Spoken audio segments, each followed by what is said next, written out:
So by this point, you know that the rumors are true.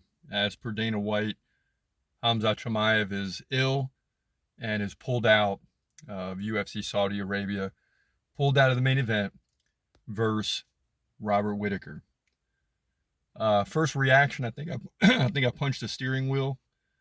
I pulled over and screamed, and then I proceeded to drive to the baseball game that I'm now at. So, it is what it is, man. It's devastating as a Hamza fan, right? Believing he's one of the best fighters in the world, if not the best, and he's just suffered setback after setback, going back to the pandemic when he was really affected by it. Obviously, he got sick and then eventually recovered, but it had long-lasting effects. Remember, he had to pull out of the Leon Edwards fight at the time. Now Robert Whittaker, he was sick after the last fight against Usman and was hospitalized. So it's just setback after setback. And now as a fan, you're like, and then he missed the weight. Now, see, the missed weight comes into play even more now. And the rough performances against Gilbert Burns and Usman, the critics are going to get louder and louder and louder. But I can promise you, as long as Hamza still wants to fight, as long as he goes through a regular training camp and is training at his top level, I'm going to stick with him because I still believe he's the best fighter in the world. And now we got Ikram Aliskerov coming in and taking his place, and he's basically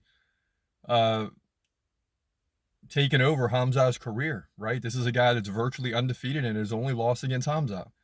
We did the prediction for him and Antonio Tricoli, which is supposed to be this Saturday, and Aliskerov's already ready to go. So what, another week of training, no big deal. In fact, he'll probably be even stronger next week than he would be this week because you just get another week to relax and loosen up and keep training. Not at the highest level, but at this point when you're preparing for a fight, you're just cruising. So it will be interesting to see what he does. And the one good thing well, it's not good because when he had two top contenders to fight, and Leon Edwards and Robert Whittaker, he can't fight. So he's missing opportunities.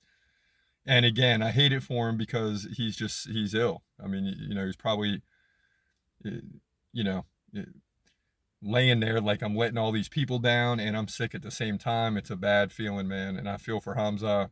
It's unfortunate, but at the same time, man, again, it is what it is. We'll have to see what the next step is. But if Aliskerov can win this fight, and then Hamza comes calling and Aliskerov lost to him, and that's his only loss, he may want to face Hamza again to try to avenge that loss. So you might have an avenue where Hamza could get a quick fight that would be easier to make outside of the USA than it currently is. And listen, as much as I was going against Robert Whittaker, big ups to Robert Whittaker for wanting to fight on Hamza's home turf, more or less, in front of a Muslim crowd.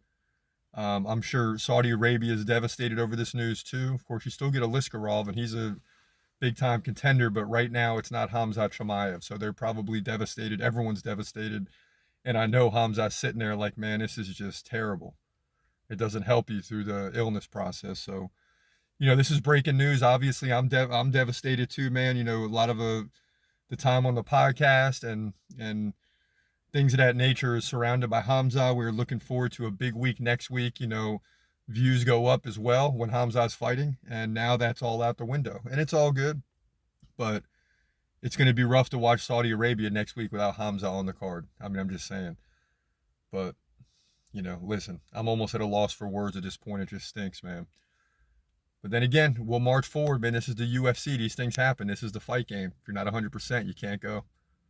For now, it's your boy Chris Cross. This is a TC MMA podcast.